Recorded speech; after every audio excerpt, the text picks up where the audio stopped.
নমস্কার বন্ধুরা, welcome to ইউনিকন। তো বন্ধুরা, এই ভিডিওতে আমরা কথা বলবো মোহনবাগান বনাম কেরালা ব্লাস্টার্স এফসি ম্যাচ নিয়ে। সেই ম্যাচের ম্যাচ প্রিভিউ করব। মোহনবাগান নিয়ে কিছুটা দুঃখের খবর আছে, সেগুলো তোমাদেরকে জানাবো। এই ম্যাচে কারা কারা মেন গুরুত্বপূর্ণ প্লেয়ার হয়ে উঠতে পারে, কোন কোন ব্যাটেলগুলোর দিকে আমাদের নজর থাকবে, সবকিছুই আমরা এই ভিডিওতে আলোচনা করব। তো ইন্টারেস্টিং ভিডিও হবে, লাস্ট অব্দি দেখতে থাকো। আমাদের চ্যানেলে প্রথমবার এলে আমাদের চ্যানেলটিকে সাবস্ক্রাইব করে তার পাশের বেল আইকনটাকে অন করে দিও। বাকি আজকে পাঞ্জাব আর জামশেদপুরের খেলা ছিল। জামশেদপুরের কাছে কিন্তু জামশেদপুরের ঘরের মাঠে পাঞ্জাব 2-1 হারলো। পাঞ্জাব কিন্তু এই ম্যাচটা জিতলে অনেকটা ভালো পজিশনে যেত শিল্ডের দৌড়ে, বাট এই ম্যাচটা হেরে কিন্তু পাঞ্জাব 10 ম্যাচে 18 পয়েন্ট ঠিকঠাক জায়গায় আছে। এখন কিন্তু জামশেদপুরও 10 ম্যাচে 18 পয়েন্ট, গোয়াও 10 ম্যাচে 18 পয়েন্ট। তো সেখানে কিন্তু তিনটে টিম খুবই ক্লোজ আছে। উড়িষ্যা যদিও 19 পয়েন্টে আছে, বাট তারা 12টা ম্যাচ খেলেছে। তো গোয়া, পাঞ্জাব, জামশেদপুর অনেকটা ক্লোজ আছে, এবং বেঙ্গালুরু আর মোহনবাগান কিছুটা এগিয়ে আছে। কালকের কিন্তু গোয়া বনাম বেঙ্গালুরু ম্যাচটাও সব থেকে গুরুত্বপূর্ণ হতে চলেছে। কালকে ওটা বিকালে ম্যাচ আছে সন্ধ্যেবেলায়। কালকে কিন্তু শনিবার দিন খেলতে চলেছে মোহনবাগান কেরালা ব্লাস্টার্স এফসির এগেনস্টে। মোহনবাগান নিজেদের 1 নম্বর জায়গাটা আরও মজবুত করতে চাইবে, সেখানেই মোহনবাগান থাকতে চাইবে, মানে এখন 1 নম্বরই আছে। বাট কালকে যেহেতু বিকালবেলায় আবার বেঙ্গালুরুর খেলা আছে, বেঙ্গালুরু কোনো পয়েন্ট পেলেই তারা সেই সময়ের জন্য একে চলে যাবে, দেন মোহনবাগানের আবার পয়েন্ট পাওয়াটা জরুরি হয়ে যাবে সেই জায়গাতে। তো ঘরের মাঠে মোহনবাগান অবশ্যই কেরালাকে হারাতে চাইবে, কারণ কেরালা কিন্তু খুব একটা ভালো ফর্মে এই মরশুম নেই। কেরালা ব্লাস্টার্স এফসি 11 ম্যাচে 11 পয়েন্টই পেয়েছে, এবং তারা কিন্তু আছে 10 নম্বর স্থানে। এবার এই ম্যাচটার একটা স্পেশালিটি হচ্ছে, এই ম্যাচে একদিকে আছে সব থেকে বেস্ট ডিফেন্সিভ টিম, যারা কিন্তু সব থেকে কম গোল কনসিড করেছে, মাত্র 8টা গোল কিন্তু এই লিগে মোহনবাগান খেয়েছে। উল্টো দিকে কিন্তু সব থেকে বেশি গোল খাবার দিক দিয়ে কিন্তু কেরালা একদম টপে আছে। কেরালা, জামশেদপুর সব থেকে বেশি 21টা করে গোল কনসিড করেছে। ফলে best defensive side, oats defensive side বলা যেতে পারে এই ম্যাচটাকে। বাট কেরালার যদি আমরা গোল করার ব্যাপারটা দেখি, সেখানে কিন্তু তারা 17টা গোল করেছে, মোহনবাগান 19টা গোল করেছে। মানে কেরালার কাছে কিন্তু গোল করার মতো লোক আছে, বাট ডিফেন্স অতিরিক্ত দুর্বল। ডিফেন্সিভলি কিন্তু তারা ভালনারেবল, সেই জায়গাটাকে মোহনবাগানের কাজে লাগাতে হবে। বাট মোহনবাগানের জন্য সমস্যা হয়ে যাচ্ছে, মোহনবাগান টিমের সব থেকে গুরুত্বপূর্ণ অ্যাটাকার ক্রেগ স্টুয়ার্ট, সেই প্লেয়ারটা এই ম্যাচে শুরু তো করবে বলে মনে হচ্ছে না, বেঞ্চেও থাকবে কিনা সেই নিয়ে সন্দেহ থাকছে। কালকেও অনুশীলন করেনি, আজকেও অনুশীলন করেনি। মলিনা কিন্তু বলে গিয়েছে গ্রেগ স্টুয়ার্ট অনিশ্চিত, এবং যেহেতু ম্যাচের আগের দুদিন অনুশীলন করেনি, সেখানে বেঞ্চে থাকা নিয়েও প্রশ্ন থাকছে। স্টুয়ার্ট যদি বেঞ্চেও থাকে, একটা মনের মধ্যে আশা থাকে যে 10 মিনিট নামলেও ম্যাচের রং চেঞ্জ করে দিতে পারে। বাট স্টুয়ার্টের হাঁটুতে সমস্যা হচ্ছে, হাঁটুতে চোট আছে। নতুন করে কোনো ইনজুরি লেগেছে কি জানি না সেটা, বা আগের ইনজুরিটাই হয়তো পুরোপুরি রিকভার করতে পারেনি। বাট ওই ইনজুরির প্রবলেমটা কিন্তু স্টুয়ার্টকে ভোগাচ্ছে, এবং স্টুয়ার্ট কিন্তু এই ম্যাচের জন্য অনিশ্চিত। ফলে কিন্তু ডেফিনেটলি আবারও দিমিত্রি পেত্রাতোস তার উপরে বড় দায়িত্ব থাকবে, এবং সেই জায়গাতে কিন্তু তাকে কিন্তু মানে গোলের চান্স তৈরি করতে হবে, দরকারে গোল করতে হবে। দিমি সুলভ একটা ফুটবল কিন্তু খেলতে হবে। আগের দিন অনেকটা বেটার লেগেছে দিমিকে, এবং দিমি অনেক চান্সও তৈরি করেছে, আমরা আইএসএল এর সেটা অফিসিয়াল ওয়েবসাইটে দেখতে পাচ্ছি। বাকি কিন্তু এই ম্যাচে মোহনবাগানের ডিফেন্সের কথা বললে, মোহনবাগানের যেটা সেরা ডিফেন্স সেটাই আমরা দেখতে পাবো। গোলে Bishal Kaith, right back Ashis, left back Shubhasis, এবং দুজন সেন্টার ব্যাক কিন্তু টম এবং আলবার্তো, সেই জুটি আমরা দেখতে পেতে চলেছি। এবং এই ডিফেন্স কিন্তু আবারও গোল কনসিড করতে চাইবে না।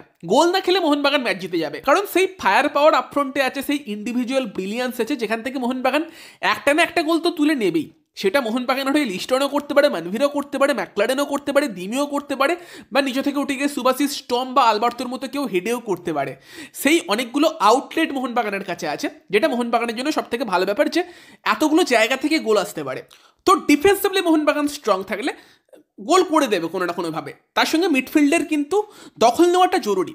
কেরালার মিডফিল্ড কিন্তু কেরালার একটা উইক পয়েন্ট হতে চলেছে। কেরালার মিডফিল্ডে ভিভিএন মোহনন প্লেয়ারটা খুবই ভালো, তবে আগের দিন যেভাবে বেঙ্গালুরুর এগেনস্টে ইনজিওর্ড হলো, মনে হয় না এই ম্যাচে খেলবে। সেখানে কী কী অপশন হতে পারে কেরালার জন্য, একটা হচ্ছে তারা কিন্তু ড্রিনচিচকে সেন্টার ব্যাক খেলিয়ে কোয়েবকে মিডফিল্ডে খেলাতে পারে, তার পাশে ফ্রেডিকে খেলাতে পারে, যেটা অবশ্যই একটা ভালো মিডফিল্ড কম্বিনেশন হবে। এবং দেন নম্বর 10 তোমার আদ্রিয়ান লুনা। তবে সেটা করলে কিন্তু তারা আপফ্রন্টে জিমনেজ, তার সঙ্গে তোমার নোয়াকে একসাথে খেলাতে পারবে না। ফলে সেই জায়গাতে মেবি তারা হয়তো ফ্রেডি এবং ড্যানিস ফারুকের সঙ্গে যেতে পারে। আর এমনিতেও ড্রিনচিচ আগের দিন যেটা ইনস্টাগ্রামে দেখলাম স্টোরি দিয়েছিল, তাকে খেলাবে কি সেই প্রশ্ন থাকছে। অ্যাকচুয়ালি কেরালা আগের দিন হারার পর দেখলাম ওদের ড্রিনকিচ বলে যে প্লেয়ারটা আছে, ও কিন্তু স্টোরি দিয়েছে, মানে একটা আইকনিক পিকচার আছে, যে তোমার একটা খাঁচার মধ্যে একটা সিংহ বন্দি আর কিছু কুকুর ছেড়ে দেওয়া হয়েছে, তারা ছুটছে, সেইটা স্টোরি দিয়েছে। মানে ও নিজেকে দেখাতে চেয়েছে আমি সিংহ, আর যে টিমমেট তারা হয়তো কুকুর, এই টাইপের কিছু হয়তো বোঝাতে চেয়েছে। যদি সেটা হয় তাহলে কিন্তু তোমার টিমের মধ্যে রীতিমতো প্রবলেম আছে। ড্রেসিং রুমের কন্ট্রোল হয়তো কোচ হারিয়েছে কেরালা, সেটা বলতে হতে পারে। এবং সেই জায়গাতে ওরকম একটা মানে স্টোরি দেওয়ার পর ড্রিঙ্কিচকে আদৌ ইউজ করে কিনা সেই দিকেও নজর থাকবে। তবে নর্মালি যেটা হতে পারে, ড্যানিশ ফারুক ফ্রেডি হয়তো তোমার কেরালার মিডফিল্ডে খেলবে এবং সেখানে কিন্তু মোহনবাগানের সামনে মিডফিল্ডটাকে ডমিনেট করার সুযোগ থাকবে। মোহনবাগানও সেক্ষেত্রে 4-4-2 টাইপের ফরমেশনেই যেতে পারে। দিমিত্রিকে কিছুটা উইথড্রল ইউজ করতে পারে। স্টুয়ার্ট অ্যাভেলেবেল থাকলে তোমার সেখানে Apuia Thapa Stewart brilliant midfield combination হতো। বাট স্টুয়ার্ট যখন অ্যাভেলেবেল নেই, আপুইয়ার পাশে আগের দিনের মতো সাহালকে ইউজ করতে পারে, কারণ মাঝ মাঠে বল ধরে খেলার একটা আউটলেট সেখানে মোহনবাগান পাবে এবং কিছুটা উইক মিডফিল্ডের এগেনস্ট হয়তো ডমিনেট করার সুযোগ থাকবে। সেখানে হয়তো আমরা সাহালকে শুরু থেকে দেখতে পেতে পারি। সেই জায়গাতে সাহালের ওপরও বড় দায়িত্ব থাকবে, আপফ্রন্টের প্লেয়ারদের বল দেবার একটা দায়িত্ব থাকবে, যেটা আগের দিন সাহাল প্রথম দিকে অতটা ভালো করেনি, পরের দিকে ভালো করেছে। আর সঙ্গে আপুইয়া, তার উপর সব থেকে বড় দায়িত্ব থাকবে, কারণ মোহনবাগানের এই মিডফিল্ডটাকে দাপিয়ে খেলে আপুইয়া। ওই প্লেয়ারটাই মোহনবাগানের মিডফিল্ডটাকে পুরো কন্ট্রোল করে, 3টে হলুদ কার্ডে আছে, একটু সাবধানে থাকতে হবে। আদ্রিয়াল লুনা অতটা ভালো ফর্মে না থাকলেও ক্লাস প্লেয়ার, তার এগেনস্টে ভালো খেলতে হবে। তবে আপুইয়ার ভাই খেলা দেখছিলাম আগের দিন, এবং যেভাবে মলিনা তাকে ইউজ করছে, আগের দিন তো তাও আরও চাপ ছিল, পেছন দিকে আলবার্তোর না থাকা, সুভাশিস বোসের না থাকা, আপুইয়ার দায়িত্ব অনেক বেশি ছিল। এবং আলাদিন আজারের ক্ষেত্রে একটা ঘটনার কথা মনে পড়ছে, আলাদিন আজারে বাঁদিকের উইং দিয়ে খুব একটা সাফল্য না পেয়ে ভেতর দিকে এসেছিল, মিডিলে এসেছিল, এবং সেই সময় মোহনবাগানের যেভাবে মার্কিং দেখলাম আলাদিনকে, আলাদিনের সামনে টম আলড্রেড, পেছন থেকে আসছে আপুইয়া, আলাদিন একটু ডান দিকে সরতে গেল, সেখানে এসে আশিস রাই বল নিয়ে চলে গেল। মানে একটা আলাদিনকে 3টে প্লেয়ার ঘিরে রেখেছে। মানে আমরা সবসময় দুর্দান্ত অ্যাটাকিং মুভগুলো নিয়ে কথা বলি, বাট ওই ডিফেন্সিভ মুভগুলোও কিন্তু দেখতে খুব সুন্দর লাগে, যেভাবে আর কি আলাদিনের পা থেকে বলটা নিয়ে চলে গেল। তো ওই সেম কাজ নোয়ার এগেনস্টে করতে হবে। তবে জিমনেজ প্লেয়ারটা কিন্তু ভালো প্লেয়ার, ভালো গোল করছে, সে কিন্তু এফেক্টিভ হতে পারে। তো সেখানে টম আলড্রেড, তার একটা বড় দায়িত্ব থাকবে জিমনেজের এগেনস্টে। এরিয়াল বলেও ভালো, আলবার্তোরও দায়িত্ব থাকবে সেই জায়গাতে, বাট টম কিন্তু শেষ কিছু ম্যাচে অনবদ্য। আগের দিন আলবার্তোকে ছাড়া যে ফুটবলটা খেললো, ব্রিলিয়ান্ট। তো সেখানে টমের দিকে নজর থাকবে। আশিস রাই বনাম নোয়া সাদাই, সেটার একটা বিশাল বড় লড়াই হতে চলেছে। আশিসের ওপর পরপর দুদিন দুটো বড় চ্যালেঞ্জ। আগের দিন আলাদিনকে আটকে দিলে অনেকটাই উইক হয়ে গেছিল নর্থ ইস্ট, এই ম্যাচেও কিন্তু সেম নোয়াকে আটকে দিলে পুরোই উইক হয়ে যাবে কেরালা। আগের দিনের সেকেন্ড হাফটা শুধুমাত্র নোয়ার ওপর ভিত্তি করেই কেরালা কিন্তু খেলেছিল, সেখানে নোয়াকে আটকে দিলে কিন্তু কেরালার অ্যাটাক অনেকটাই ভোঁতা হয়ে যাবে। বাকি জিমনেজকে আশা করছি টম আলবার্তোরা ম্যানেজ করে নিতে পারবে। লুনা বানাম আপুইয়া, এই 3টে প্লেয়ারকে আটকে দিতে পারলেই কিন্তু কেরালার অ্যাটাকটা অনেকটাই নিষ্প্রভ হয়ে যাবে। করু সিং ভালো প্লেয়ার ডান দিকের উইং দিয়ে, বাট সুভাশিস বোস অনেক এক্সপিরিয়েন্স, গতিতে হয়তো একটু সমস্যা ফেলতে পারে, বাট আশা করছি তাকেও সামলে নেবে। সেখানে ডিফেন্সিভলি মোহনবাগান যদি কম্প্যাক্ট থাকতে পারে, ওপরের দিকে গোল এসেই যাবে।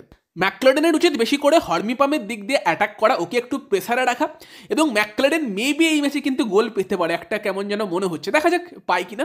ঠিকঠাক সাপ্লাই পেলে ম্যাকক্লেডেন কিন্তু ভালো রকম গোলের চান্স পাবে বলে মনে হচ্ছে।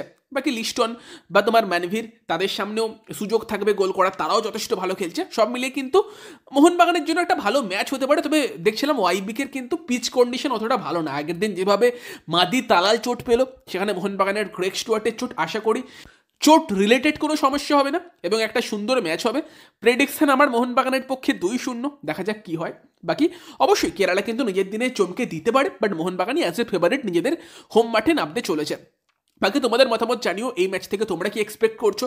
বাকি ভিডিওটা ভালো লাগলে ভিডিওটাকে লাইক করে দিও, শেয়ার করে দিও। আমাদের চ্যানেলে প্রথমবার এলে আমাদের চ্যানেলটিকে সাবস্ক্রাইব করে তার পাশের বেল আইকনটাকে অন করে দিও। তো চলো গাইস, এই ভিডিওতে এই পর্যন্তই, বাই বাই।